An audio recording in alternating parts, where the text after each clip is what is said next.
you guys can surrender and be jailed and something will happen with that, but you'll be alive. You cannot surrender, you can fight, you can probably die. You will probably die. It's weird because it's a survival game that also has a ton of humor, and it doesn't take itself seriously, except for when it takes itself very seriously. I always worry when I get into any kind of body of water in a game that they're going to think, because of course they're going to want to, that there's going to be a shark that comes right at me and tries to eat my face off.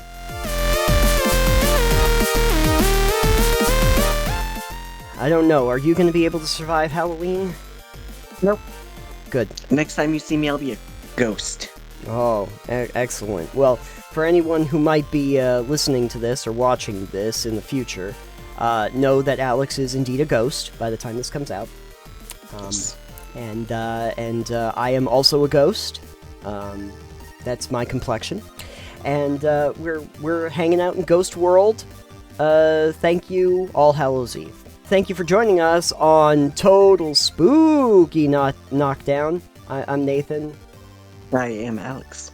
And welcome to one last graveyard shift before we move on to the other world. All my shifts are graveyard shifts. That's true. That's why you're a ghost. Yeah. Next thing is I'll be a corpse. A corpse? Aren't you usually the two things at the same time? Yeah. You become a corpse and then you're a ghost. So you go. Who knows? Anyway, moving on. I saw a question on Reddit that I thought was incredibly prescient, considering that it is about TPKs. Ooh. Yeah.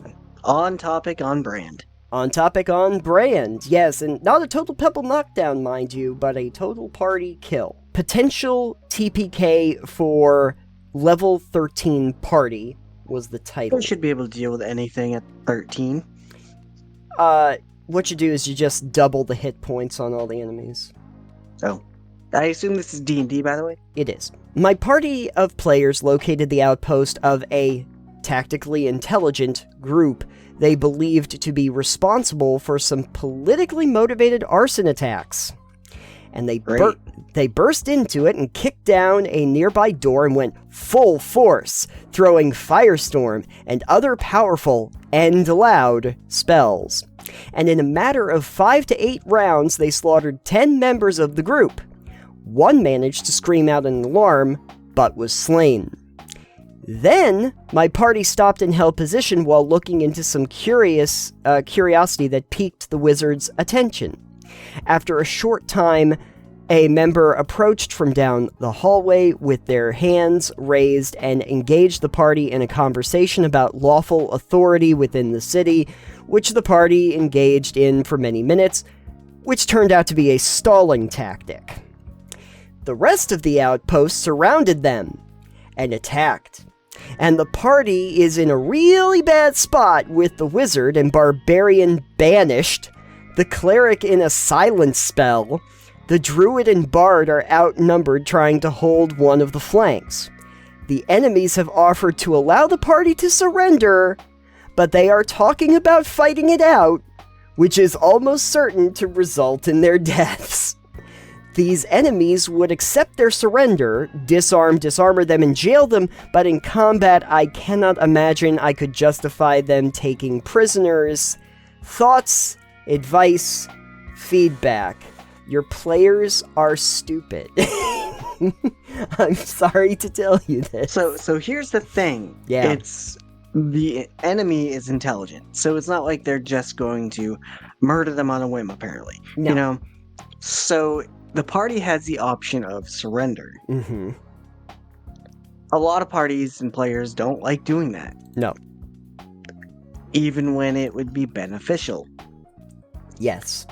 So I guess the real outcome comes down to whether the party would like to live another day and escape or learn motives, maybe join this cause, who knows? There's lots of options for roleplay if you surrender. Right. Or if you're forced to surrender, like incapacitated. Right. And I can't really see that group as being too lenient. They already killed multiple members of their thing, so it's like, well, if you're gonna stay and fight, we're just gonna kill you. Like, we've already committed arson, potentially murder. It's like, your deaths are going to mean nothing to us, so, like, it's up to you. Right. Reading down in some of the comments, I did find out that this is a group that's been playing for like 5 years with these characters. So they're pretty well versed in what they can handle and what the party can handle. And I'm going to assume that the DM also does. So if they're saying this is probably not going to end well, I'm guessing that means it's not going to end well. Well, the other thing about that is if you've been playing these characters for 5 years, there is a very real potential that surrender is not an option for these characters. Oh. Whether or not they don't want to get caught, or whether or not they are just too stubborn as beings to admit surrender or defeat. Yes. Like, surrender might not actually be, like, an option in their minds. It's no, we either go down fighting or we don't go down at all. I always ask myself a question, like, with the trope is that the party will always fight, right? Like, there's no such thing as running away or surrendering, As a trope, yeah. I've definitely run away from things that I have not been able to handle before. I am a firm believer in the idea that parties should absolutely keep that as an option. Yes. Yes. I mean, back when I was playing with David Shump and I transformed into a horse and put him on my back and rode away with him while he's unconscious, Oh, yeah. But at the same time, Hef had faced down a demon on his own because he, was like, this is an ancient enemy for my homeland, and there is no way I can feasibly see myself backing down from this. Right. He's like, I know this will probably kill me, but I have to try. Hef was doing that, though, because that's his character. Not because you were like, oh, I gotta stay and fight. That was not really a you choice. Right. That was a character choice. I said to David, I was like, this is probably going to be a really bad idea, but he would do this, and he's going to do this. It was a bad choice, by the way. It was. He got brought back to life. Eventually. The running away was like we had a whole town garrison on us. It's like we're not going to survive this. We just escaped from jail. We're not going back. Right. Right. I have had cases. Rembrandt ended up in a seedy basement with another member of the party, and these like creepy children that are saying, "Oh, somebody's hurt. Please help us," and going through like these doors that like lock behind you and stuff, and I kept trying to like do these persuasion checks to make sure that I was the last one to go through the door so that it wouldn't close behind me. And obviously there's a point where you're like, yeah, this is not what you think it is. And it turns out that, no, they were just disguised as kids, and they were like monster creatures that were luring people into like the underbelly. And my initial thought is to basically grab my like halfling companion, make sure that he gets through the door, try to shadow step my way out of the entire facility, and then just grab the guards and tell them, hey, some creepy dudes down there, and just have them deal with it, which happened. And I was like, yeah, something really weird's going on down there, and the guards went down, and a bunch of them died. a bunch of them died. Remember this. Yeah, a bunch of them died. But like the captain and stuff came back up, and it's like, what was that? And I was like, I told you they were creepy. Yeah, tell me about. And it's like, but honestly, like that was a thing where tactically that would be what Rembrandt did. He's a shadow ninja, He can shadow step out of that. I kept telling Dom, like. So there are grates in this, like, the Undercity, so I can see out to the road, right? And it's at night, and it's like, oh yeah, you can see out to the road, because I kept thinking, backup plan, I have Shadow Step, and I can teleport to a unoccupied space I can see. So if I need to, getting out of here. Yeah. But back to the Reddit post, it doesn't sound like this party has an easy out, aside from surrender. Yeah, this is not a running away situation, so you either have to surrender or not. So, this is the part where I ask myself if the option of surrender is one that they're not taking because the players don't want to take it, or because they think the characters would not take it. Well, and then the other question that I would ask from that is, all right, well, here's a better question too, and it may not be perfectly in character for you, but like, would having your characters die here really be worth having to start something over from 5 years worth of playing this game? Right. Deus Ex Machina, you don't want to have your characters rescued by some outside force at the last moment when they're level 13. That feels really bad. You know? Yeah. So it's all right, well, you guys can surrender and be jailed and something will happen with that, but you'll be alive. You cannot surrender, you can fight, you can probably die. You will probably die. Maybe surrender is the better option, even though it's not the best, like, in-character option. Like, it's Right. The party's fun, the game's fun, we want to keep playing this game because we've been doing it for 5 years. Right. Yes, every game needs an end, but, like, Sure. sometimes it might be worth just kind of going, this one time we'll surrender. Bad decision on us kind of deal. We didn't do a good job, we fucked up. We're gonna surrender, deal with the consequences, but we get to keep playing these characters in this game and go on. Right, exactly. I think that there is also possibility, if it is actually something where the characters are able to surrender and are able to, like, go to a holding cell or jail, where this is not really an end of anything, because there are... How many times... Side note, how many times have you been playing a game where your party or your character, if it's a video game, ends up in jail and all their stuff has been taken away from them? It's like a common thing that happens very often. Like, Yeah. very often. I swear, like, Fable, this happened, Deus Ex, Knights of the Old Republic, Skyrim has a section. Elder Scrolls. Yeah, Elder Scrolls in general starts you there, but even This Skyrim happened to had the... Hef also. Yeah, this happens Like, with he a was lot. put in jail, but then he escaped because he's a druid and can transform into a spider. Right, Yeah. yeah. Plus, surrendering doesn't mean you won't get to play him. It means you can escape. Exactly. Now you have a cool escape plan to try and get out of Yeah. jail, This is Chronicles of Riddick, Escape from Butcher Bay, which, by the way, oldie but a goodie if you've never played it. But in that particular game, the whole game is centered around Riddick being put in this, like, maximum security prison. And there's chapter after chapter of, like, him being in a prison cell and trying to figure out how to get out of this minimum security area, and how to, like, make a shiv and get into the locked area and get a gun and get behind the skunk works. And then he gets caught and they put him in like a medium security place and it takes all your stuff away. And then you've got to figure out how to get through that. And so, like, 3 times throughout that game is basically you getting caught, put into a jail cell, and then having to figure out how to get out of that situation.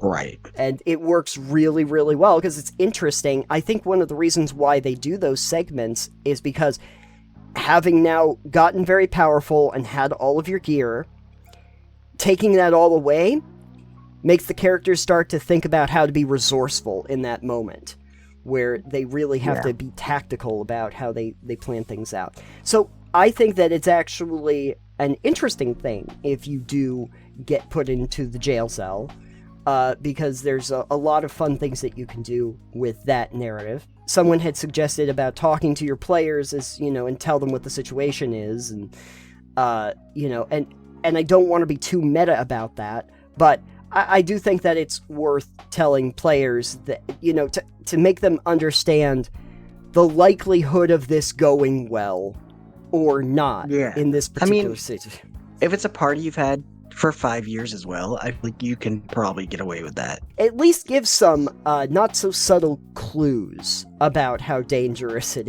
is. Wow, that armor is really thick. That's a shiny sword. It's like, just make it very clear. I think that your party's best plan of attack is probably to surrender unless they have some sort of an easily mitigatable escape plan, but I don't think that they do. Yeah. So, Yeah. Talking and communication to your party is probably pretty good.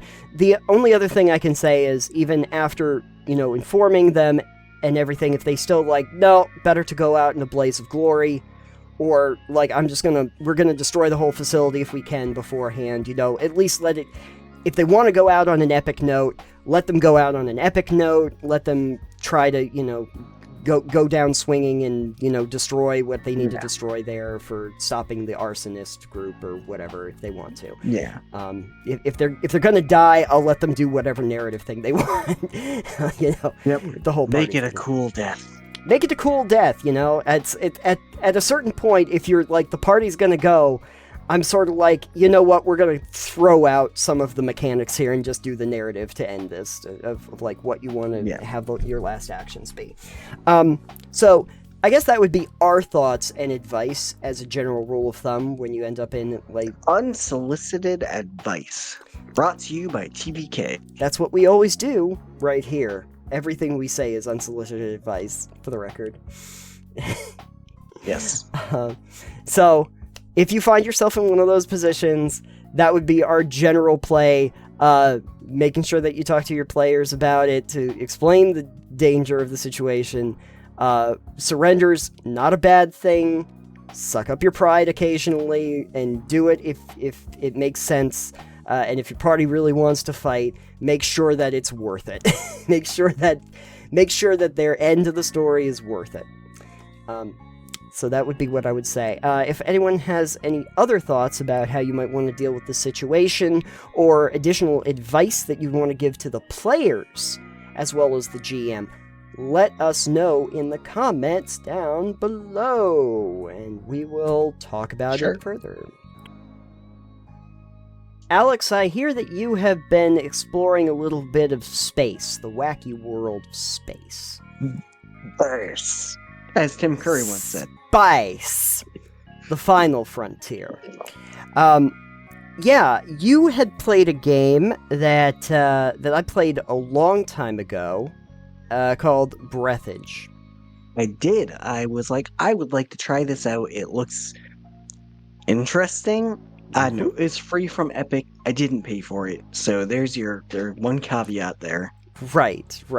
After you said that you were playing it, I was like, well, I'll go back and try it again, because my first impression was not very good. But yeah. I'm going to attempt to play it a second time. So I put in some time with it as well more recently. But you've probably put more hours in than I did. I did. Let's be real. Yes, I'm further along. Now you started by playing the survival mode, right?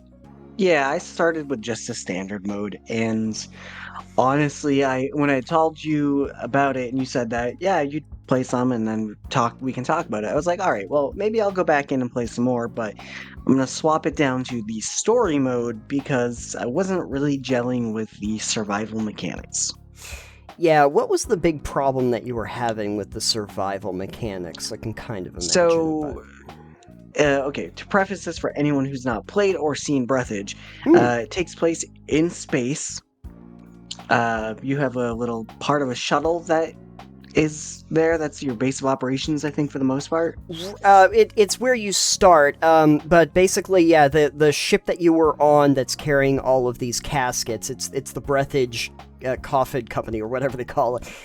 Funerary services. Yeah, the funeral services has broken apart, and it's just exploded into a bunch of pieces, and so you are in this one hab area that's at the back of this game world that is your starting place of operations. But yeah, so you go out in your spacesuit and you can collect all of these things. It's a survival game, so you're going to collect different things for survival, for tool making, for crafting, all this stuff. Yes. My issue was that I didn't enjoy any of the survival mechanics. The issue I was having was that it wasn't a big deal of having to eat and having to drink, having to sleep and whatnot. That wasn't a big deal itself, but having to go out and collect all the materials and then come back because of the oxygen. Well, the oxygen, I guess, was the big one.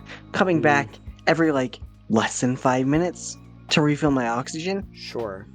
And I understand, yes, you could build some oxygen places out in the world, but the amount of materials you had to collect to then build that, to then have to refill that, everything felt really tedious. So the oxygen mechanics that are in the game basically say that you have a certain level of oxygen. I think they start you off at like 75, I want to say, for a Something counter. like that. And it's basically like per second is you drop a unit. So you're looking at being out there for like a little more than a minute before you start running out of oxygen. And once you're out of oxygen, it starts depleting your health pretty quickly.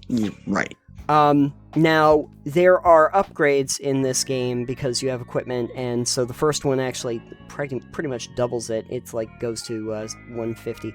And then the one that I did get by like chapter 2 puts it up to like 200 or something, 200 and change.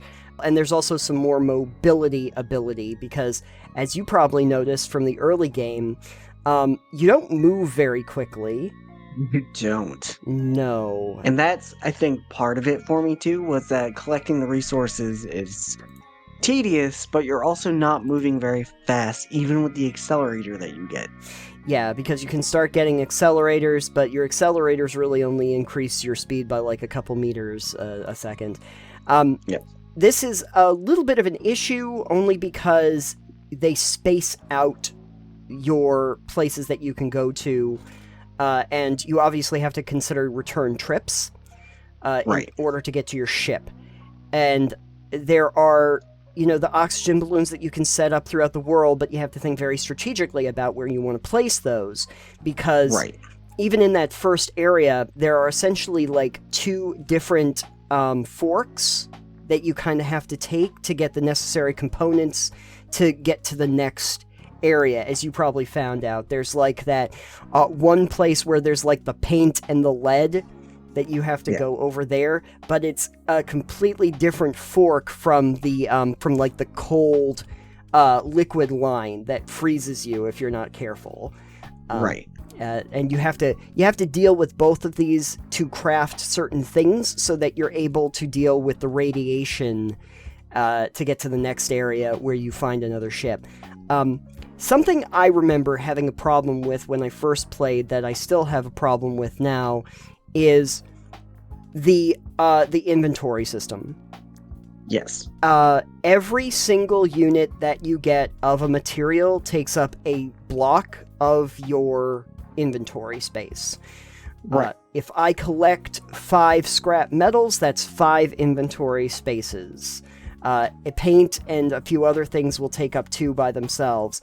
And so it's very easy to get completely inundated with inventory space, and if you need to manage it while you're in space, your oxygen keeps going down while you're managing that. It's also not helpful that you have some places where you can store materials, but they have the same kind of storage material, so you're constantly I was making constant suitcases and trying to organize all of my materials into the various suitcases. But then you have another problem. Since you're going from this one place and you have to keep migrating out to other locations, the resources that you've stored there don't come with you, and you only have so many you can carry. So now I have to get back there if I want to keep any of those resources or materials. And then you can't put things in the suitcase and take the suitcase with you. Exactly. You have to have some mode of transportation for the suitcase. Which I just want to say is weird, because if you're in microgravity, as we mentioned earlier, it's not 0G, it's microgravity. Because you're still near a planet, so there is some gravity, it's just very light. Anyways, if you're in microgravity and you've got a suitcase full of items, it's still not going to weigh anything. It's not going to be encumbrance. Yeah, I would have liked to have like some sort of suitcase daisy chain or something that you could put on you, like, here's a hook that you can carry so many suitcases or something, so that or just be able to hold it in your hands. Or being able to hold it in your hands if you needed and to. Just let's load it up with lead paint. Let's go. Yeah.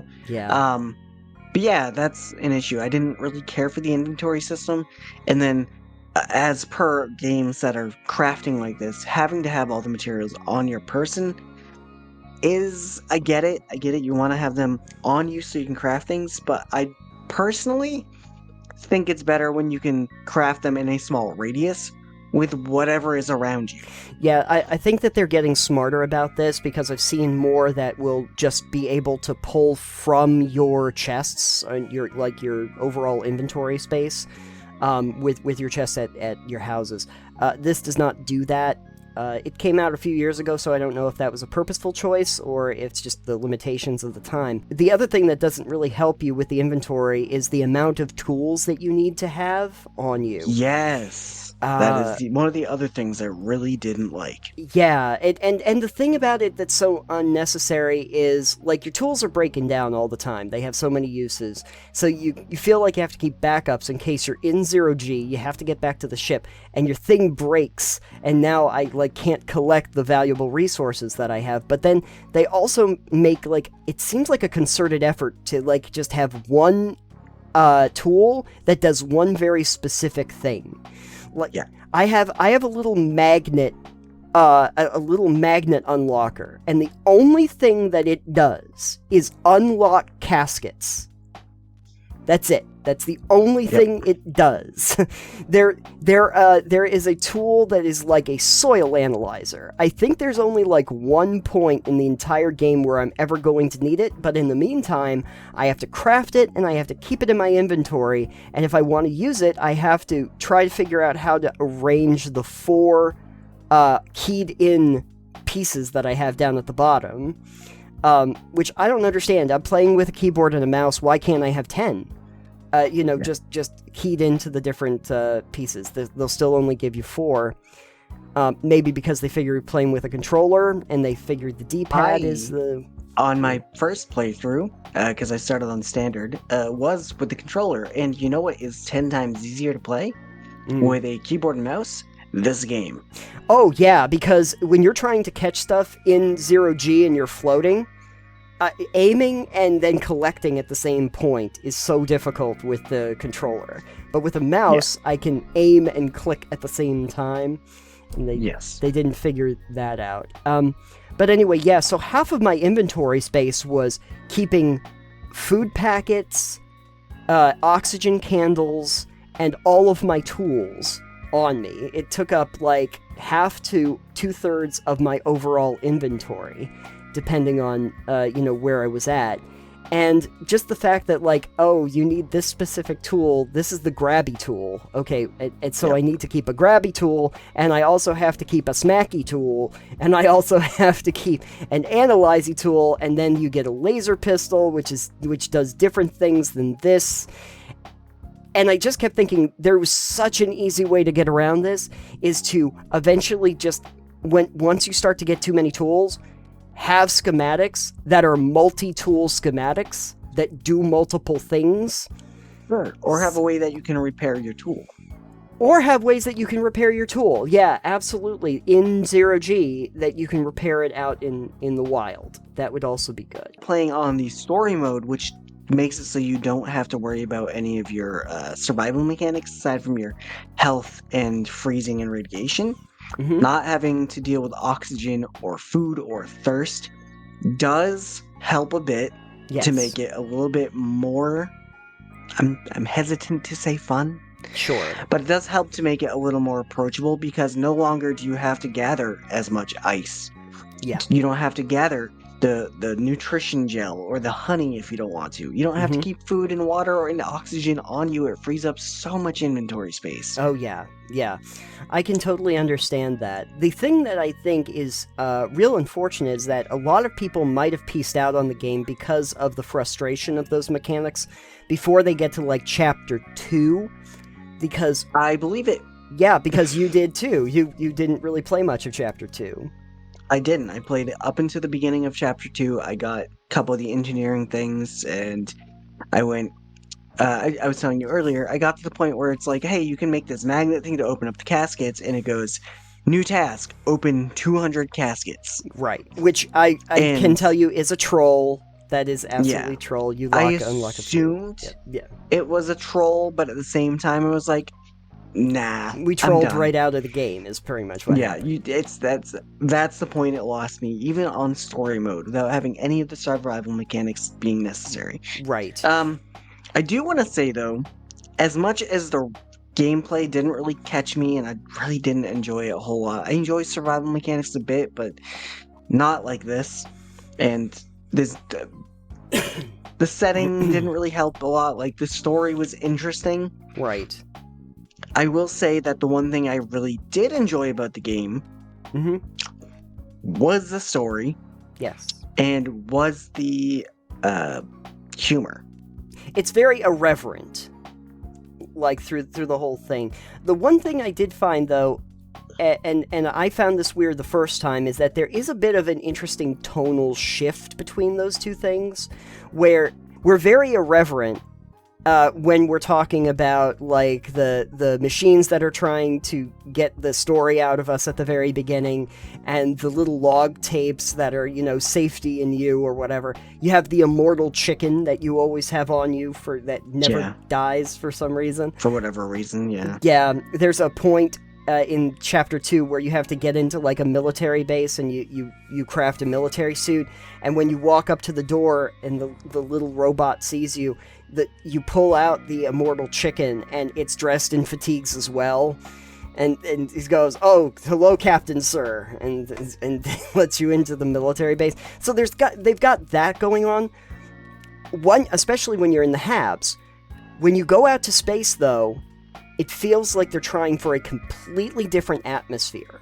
The music starts really slow and low, almost like just this light atmospheric kind of flavor. It doesn't feel irreverent like those interior spaces, as if now you're getting into a cold, distant world where everything is just so far and vast away from you. Which makes sense, because you're in space, and everything is cold and vast. Right.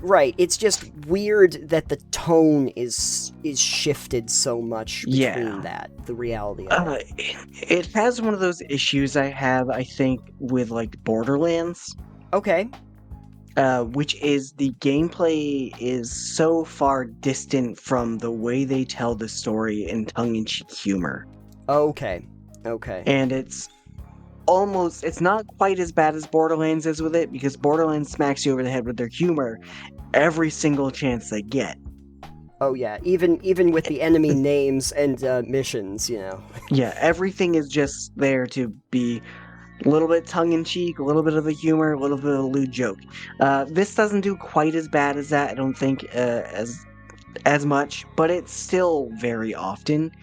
But it's not to the same extreme. So I enjoyed some of the humor and the way things were said, and it's like, oh, when you found the guy that was handcuffed to the bed with a lampshade, pull through him, it's like, oh, okay, all right then. But it's not. It's weird because it's a survival game that also has a ton of humor.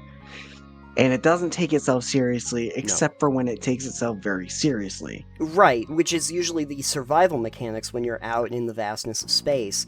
Right. The one thing that's interesting is that, like I said, most people probably pieced out on it before they really got into Chapter 2, and I really had to the first time, but I was like, I'm gonna forge ahead because I know that there are, ease of convenience things that happen later on, and it was soon into Chapter 2 where they give you your first vehicle, and you get the broomstick, which is like basically an outer space motorcycle that you get on, which goes significantly faster and just needs fuel and can be repaired with a repair tool, which again is another thing you have to keep in your inventory. But instead of going like 4-5 meters a second like you normally do when you're floating, maybe up to like 7 if you're thrusting, the broomstick now can do like 40. So now actually I can, with a couple upgrades, go directly from hab to hab and just make a straight shot back without running out of oxygen.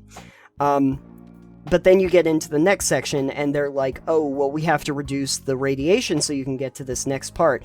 And there are now 6 different tasks that all have different sorts of mechanics in them that you have to go through to reduce the radiation. And it's around this time where you're kind of like going, oh, there's a giant container of mayonnaise that I have to figure out how to shoot towards the radioactive thing. And there's a big cannon, and I can make the cannon fire, and then it fires off in the wrong direction, but it allows you to get into the big shuttle because you've cut off part of the big cargo hauler. Now you can get in there. These little kind of puzzle pieces that they put together while you're exploring out there. And then there's the base building, because there is actually habs you can build. Which I saw in, like, the intro video, but I never made it far enough to get into that. The thing... And I can only imagine from doing the rest of the game that the base building would have been a chore. It can be, because you start by actually building a, like, habitable area, like an actual module. And then the module does not have any of the interior space stuff that you're used to, like oxygen or life support or electricity, power and stuff. So you have to also, once you get in there, you have to build the individual stations just so you have the power necessary and the oxygen capacity. You have to build your replicators or whatever. You have to build your crafting stations and all of that. And I'm gonna guess that at some point I might be able to actually pilot it from one place to another, but I don't necessarily think so, because there is another shuttle that I think you can repair that then becomes a ship you can use. So I started building this base right outside of a hab, and I'm just building it out with different modules and stuff, but I started to be like, am I even going to be able to use this after I leave here? I think that this is just going to be sitting around after I leave this. A little disjointed. I didn't get to, like, Chapter 4, but I was reading a little bit of a walkthrough of Chapter 4 just to see, like, if I keep going, how much am I going to have to do? And it seems like if you thought the 6 tasks to eliminate the radiation were a bit much, a couple chapters later, they're like, oh, here's all these different things you have to get done to progress to the next area. And it's like, I just... It's so much busy work just going back and forth and back and forth. Right. And it's just annoying that I have to keep doing that. When I played Breathedge, the way I described it was worse Subnautica. And I still implore people, if any of this that we've talked about sounded at least interesting, please, just play Subnautica instead. And the reason, there's a few things that it does differently. Like, first of all, you always know where there's oxygen, because it's the surface. If you can get to the surface or an underground vent, you know that there's oxygen available. There's base building that you can do, but you can do it pretty much anywhere. And, you can, and you always have land masses to attach to. But the biggest thing that Subnautica has going for it that Breathedge doesn't is that Subnautica is teeming with life. And Breathedge feels lifeless in its entirety. There's just Which, nothing. Again, it's meant to because it's space. I think that's kind of the problem with it, right? Is that because it's space, it feels big and vast and lifeless and also spaced out so much, where it just feels like a dead world that you're going through, where the only things you really interact with are like robots, at best. Subnautica does the complete opposite thing. You leave your shuttle to go into this world, and the first thing that you see when you go out into that world is a world teeming with life forms. Just tons of aquatic life and a built world that you can totally, like, explore and go out. You're not really shoehorned into different paths because of distance. You can kind of move around the map a lot right out of the gate and explore this underwater world that they've built. And I haven't gone back to it since they installed the stuff where you can actually go on to, like, the crashed ships that were there before. But I hear that that's really interesting because it's, like, more focused, narrated pieces.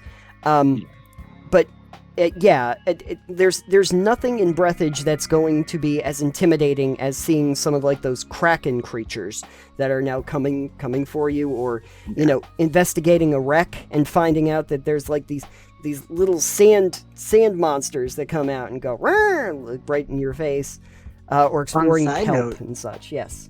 Breathedge 2 is a thing that's in production. Breathedge coming 2, out soon. Breathedge 2 is a thing that's in production. Well, there's something. Here's one thing that I will tell you that made me think about Subnautica when I was playing Breathedge, is that there's one part in Chapter 2 where you have a shuttle that was like the biotech lab, right? And so you're thinking, oh, maybe there's cool stuff going on in this. And you pop open. If you get explosives, you have to build explosives, 4 of them. You pop off the cap and it comes back. And when you do that, you see all of these like life pods. And it's got this alien like giant chicken monsters in them. And you're like, oh, am I going to have to fight those? Are those around the ship? Are they going to come to life? Can they breathe in 0G or something? I wonder what's going to happen here. I started getting really interested, like, oh boy, is this almost going to become a horror survival game or something? And I get in there, and I work my way through the facility, and I push a button, and it launches the whole section with all of the monsters they were breeding to the planet. And there's like this overture where the computer is saying, we're going to try to make a thing that this was actually completely natural, that they are natural life forms, or that it's an alien invasion, and they'll work on it down there. That's the last you see of the alien pod creatures. Again, it's kind of like hand waved away. It feels like any of the interesting story beats they had, like any bits that were going to be interesting. They kind of hand waved it. They just went, here's the thing, this could be interesting. Look at these mutant chicken monsters. Oh, they're gone. Yeah, they did. They really said, like, at every single turn, oh, here's a really interesting thing. Don't worry about it. This is not something we're gonna delve into. Exactly. Kind of like when you get the key into the you get into the cockpit on the bridge rather. Oh yeah. And you put the code in. Yep. And then you take the key out, the antiquated key, and you turn it and you do the thing, and it's like launching, and then the ship just launches away, but the steering wheel stays with you. Yeah, you're there, and the ship launches out there, and so you're still just stuck there, and they go, oh, that's not what was supposed to happen. Well, try to find your way to the next hab. And it's... Yeah. And it's like, it wasn't really even that funny. It was like, oh, okay. So this was kind of sitting there pointless. wondering, like, I'm sitting there wondering, I've got the steering wheel in front of me and no ship, and I'm like, what powered this? Did this have any engines left? Right, exactly. And what was the... It's kind of like, what was the purpose of this? Pretty much so that I could access the next area without having to go through 0G. Pretty much. Yeah. I feel like as much as I said I like some of the humor in it, I kind of feel like the humor in the game is meant to be like at the expense of the player. Mm-hmm. Yes. As opposed to something that the player can be like, ha, that's actually good. It's more like, haha, we got you, player. Right. They're not so much poking fun at the genre or the situation. They're poking fun at the player for going, psych. You thought that was going to be fun? Haha. Gotcha. Yeah. Not fun. I don't know. My verdict is Breathedge didn't take your breath away? Didn't take my breath away, thank you. That's what I was trying to think of. Breathedge is fine enough as a survival game, but I think that it didn't really sell itself very well from the beginning. It starts off with this idea that it's going to be kind of a wacky, silly adventure, and then it doesn't really deliver on that for the majority of the game past that. And I think it's one thing that you see in a lot of these survival games. that starts out really strong and gets a really clear vision of what they want to do, but then just loses the plot about an hour or so in and makes you wonder, what exactly are we doing? Why am I doing it? And what's the purpose to all of this? Yeah. That is not, however, Subnautica, which is why I say if you're going to play one, go play that. And this has not been a review of Breathedge. This has been a discussion of our time playing Breathedge. And more importantly, what flaws in the formula could possibly be addressed with a Breathedge 2? Who knows? Maybe you can play it, because I sure as hell am not interested. Multi-tool, Breathedge 2. Come up with a multi-tool that I can use that has more functionality on it as time goes on, so it doesn't take up all, or don't have it as part of the inventory. Yeah. That would also be good. Tools on a separate wheel. There you go. Do that. Or stacks. Please. Stacks for materials. It doesn't even have to be big stacks. Just 10. 10 in a stack. So I don't have to constantly float back. Thoughts. Just random. Some thoughts for Breathedge 2. Anyway. Let's move on to something in the same vein, but that is not specifically about Breathedge. In the last segment, we were talking a little bit about a certain game that takes place in Microgravity, and yes, I wanted to talk a little more in depth about the logistics of setting a game in Microgravity and the problem therein, because I've seen this in a lot of games that are usually spacey. Recently, I played Prey, and there are outer space sections in that. Dead Space 3 I played this year again, and there are outer space sections in that. Even Starfield has certain areas where you do that. And they never feel good. Yes. You've also mentioned Subnautica in the last one, which technically not microgravity is fairly close to the approximation of being weightless, I assume. Yeah, but it doesn't, well, we'll get into the problem with the microgravity, but it does mitigate that a little bit by being in water rather than being in space, so to speak. Okay. The problem with microgravity seems to be the disorienting nature of trying to get around when you are continuously floating in a direction and trying to, it's sort of like, actually, have you ever played, like, some kind of a racing game that's like a water-based racing game, or it's on ice? Maybe you hit... No. Not since I ever went to an arcade where they've got that one hydroplane racing game and race the boats. Yeah. The idea of microgravity seems to be that we're now in 3 dimensions, which is a problem with water levels, too, but with microgravity, we just keep moving in certain directions with seemingly no end, and I'm trying to track down resources in some of these games. I'm trying to lock on to targets. I'm trying to do all of these things, but now I'm constantly, like, floating around. The precision of the on-ground sections is gone. The precision of my controls is just gone, and I am now living in like an amorphous blob out in space that just keeps kind of like throwing me around in general directions, and I find that it's a problem for the gameplay experience because a lot of these don't give you a way to stop or pause in the location that you're in. Yeah, I will say, as our last segment, we talked about Breathedge. I will say one thing they did do well for that is that you have a key dedicated to stabilizing yourself. I think if you're setting a game and anything like that, you should have some kind of way to stabilize yourself. Yeah. Hard Space Shipbreaker also had a way to stabilize yourself. You could actually hold on. You could hold on to the ships. Either it was grab onto something, or I think there was a button dedicated to that as well. I was playing on a controller. I think it was the 2 sticks. If you press the 2 sticks at the same time, it stopped you. Yes, altogether. It would stop you from drifting.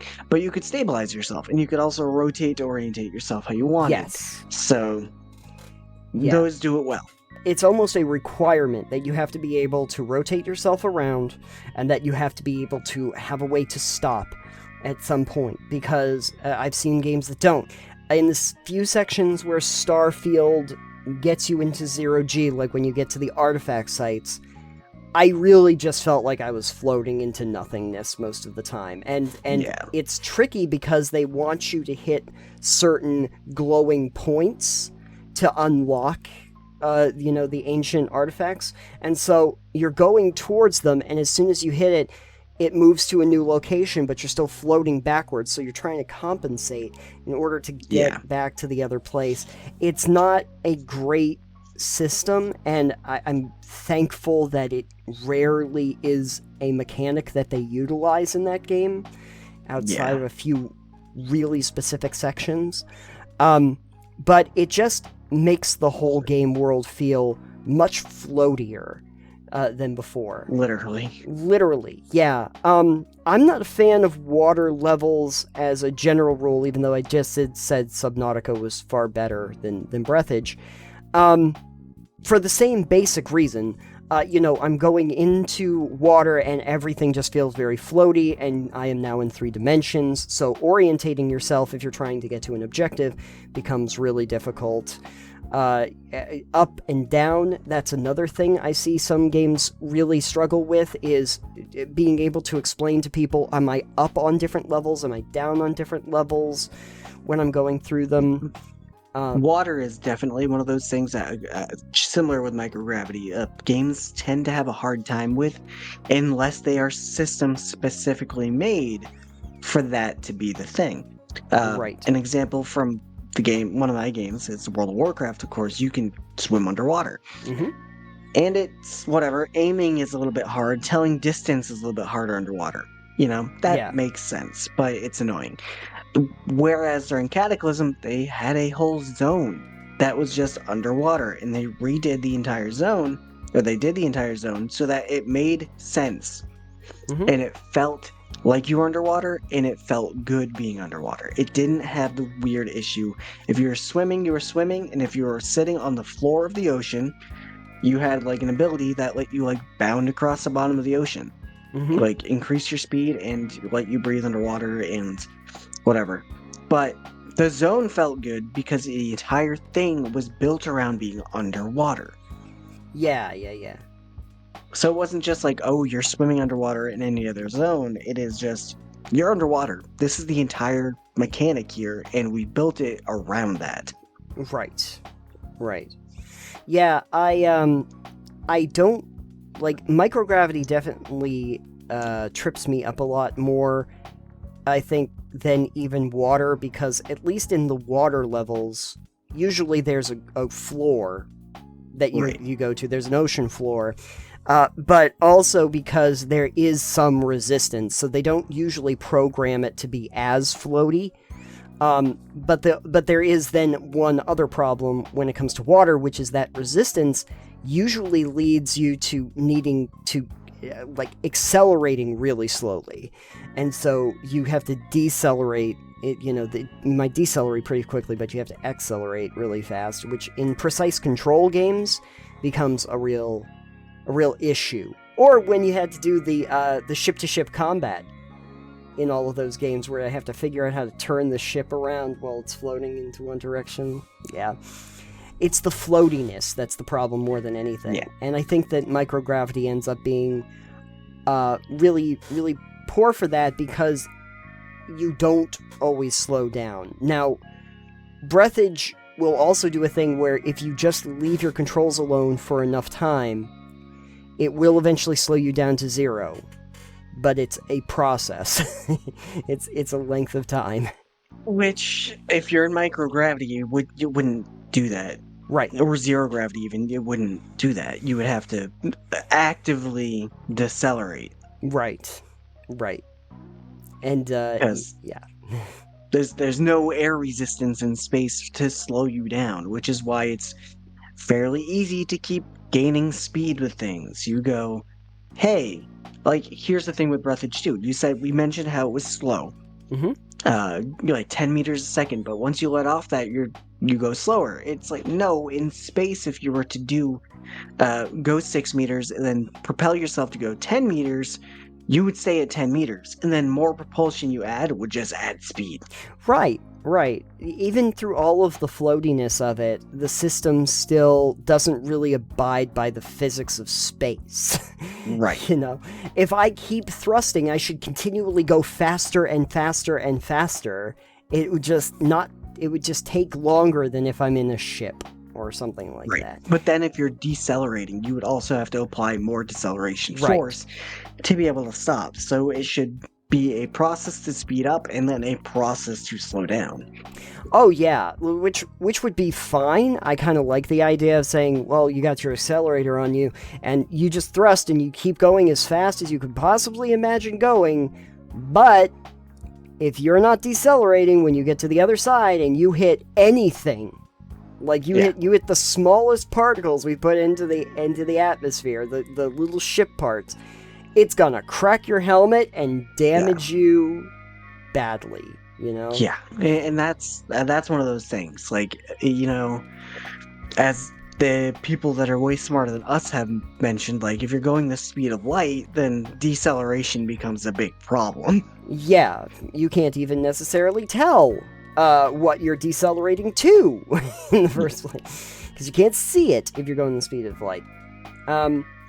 Yeah. Even Star Wars has this thing. When Han was like, what do you think, you're gonna just hit hyperdrive without plotting a course first? You'll go head first into a planet. Right, exactly. Like, You yes. know, that's in, the original Star Wars. And Han's looking at Luke like, no, you gotta plot a course, otherwise you're gonna warp yourself into an asteroid. Yeah. You know? Don't get cocky, kid. That's it.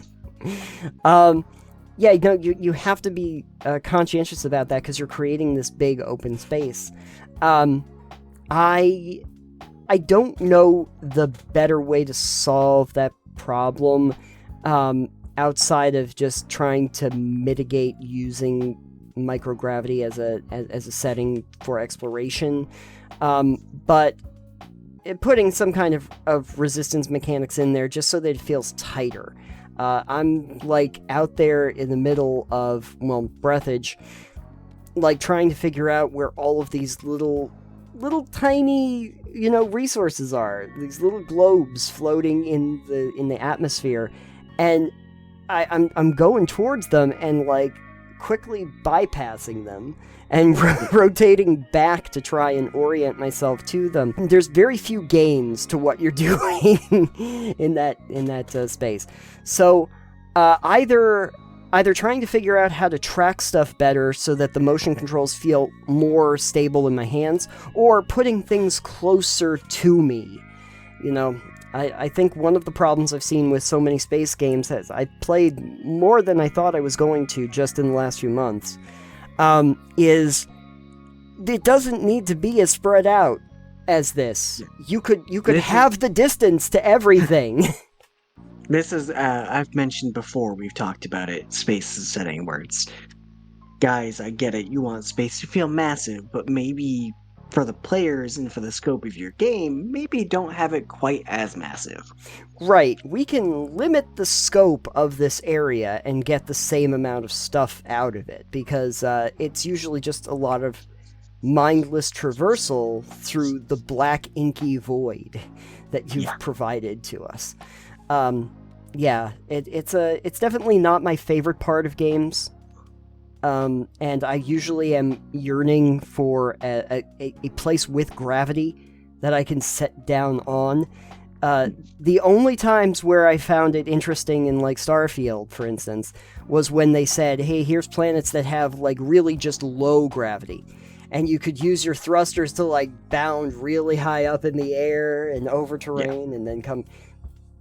That I found fun, because, it's like, low gravity is kind of cool, but microgravity becomes, like, a real problem from the logistics of traversal. So, I guess that's a small rant about the issue with microgravity, and to a lesser extent, aquatic landscapes. But, I think the other problem I have with aquatic landscapes is anytime they put in a water thing, sharks have to be in it. And sharks do know how to deal with... Yeah, I don't. I have a thing about sharks in games. I always worry when I get into any kind of body of water in a game that they're going to think, because of course they're going to want to, that there's going to be a shark that comes right at me and tries to eat my face off. Of course. And it's Hey, like, at least I you don't like enjoyed that. Maneater. Yeah, but see, I liked that because I was the shark. Exactly. I was the shark eating people. That was great. Game of the year, Maneater. And that actually gets around the water problem because sharks are aerodynamic and built for the water. So you use the water as a proper motility device. Yes. And then the land doesn't feel right. So, you know. Right. The other thing with space too, here's just a side note for space. It's on the aerodynamic part, is a lot of games that have like space and spaceships, they always look like they're aerodynamic craft for some reason. Yeah, I still don't understand that because there's no point to it. Yeah. There is that one thing from the Hitchhiker's Guide where the Vogon constructor ships look like giant yellow bricks hanging in space. Because they don't need to be aerodynamic in space unless they are atmospheric craft. And then there's the thing with Star Wars where a lot of their spaceships, the smaller fighters and stuff, are aerodynamic. Like for the Rebels, the A-Wing, for instance, aerodynamic because it's a very good, atmospheric craft. Whereas TIE fighters and TIE bombers, for instance, really not that great in atmosphere. Right, exactly. I am reminded of something I thought was very interesting from Star Trek, which is that a lot of those ships are built to be more aerodynamic, but the Borg, the assimilation group that's supposed to be technologically advanced because they keep assimilating all the knowledge, they were like, cubes. They're just big cubes. Yeah. I can keep up with you in my freaking cube. Right. Space doesn't care about your aerodynamics, so why are our ships aerodynamic? This is the best way that we can utilize space, is in a cube. I can keep most stuff in the smallest amount of space in a cube. I mean, they're not wrong, so... Yeah, and then the thing that they only did to make it more aerodynamic later is, I think, was it like one of their capital ships, was a sphere. I thought you were going to say a spoiler. Oh, yeah, no. No, it would be cool if you put a spoiler on a Borg cube, though. That'd be pretty sweet. Extra large rims. Pimp out my cube. Pimp my cube. Anyway, but no, they made a sphere. And it's like, oh, alright. I guess, sure, why not? But, right. Yeah. Okay, sure, why not? Yeah, if you're creating a ship that isn't going to be in gravity at all, there's no point in making it aerodynamic. Yeah, pretty much. Anyway, that's been our TED Talk on aerodynamics and ship design for space. So, to all the space billionaires out there listening, you're welcome. We've helped you tremendously. Alex, I think that we've allowed as much space as we possibly can for this episode. I think I'm going to have to hit a road trip just to get more space from this episode. Yeah. Hey, remember MySpace? No. Yeah, no one does. Anyway, Alex, if they wanted to find out more about our space in this landscape, where could they go? You could go to totalpebbleknockdown.com where we have all the space to show you all the things we do. That's right. It's our own little space. A wee space. You can also check out our Patreon banner for early releases and additional features, and you can check us out on every podcast app known to mankind, as well as finding us on social media. I am at Titanium. I am at EXP Limited, and the show is at Pebble Knockdown. So check us out there for all of your interspatial pebble needs. We're launching pebbles into space. That's the thing that in May that he's totally going to be doing. He's going to that sounds dangerous. He's going to get some pebbles that are branded with our logo on it, and he's going to launch them into space, and then some alien is going to come along and go, I wonder what this is, and not care, and immediately throw it away. Perfect. Do you know, I wonder if we launched pebbles into space, and an alien race came and got it, would that be space rocks to them? I don't know. Probably. I think everything is space rocks. That's true. Everything is space rocks. Would they collect them and go like, ooh, a rare, like, rocks from Earth? Earth rocks. Earth rocks, they'd be like, this one has a weird design on it from some alien species that died out millions of years ago. That's true. By the time they find it, They think it was a fossil. it might be a fossil. I wonder in the millions of years since we created them if they would look any different. It just has like the top part, or it just has the little rocks falling down. It doesn't have the exterior design or anything on it. Yeah. Yeah, Yep. just a couple dots. They go, ooh, what does this mean? It must be a code. Yep. Anyway, while we try to figure out what aliens will do with our merch in a million years, thank you for joining us on this episode. We will talk to you next time. Goodbye for now. Goodbye for now. That's what I said.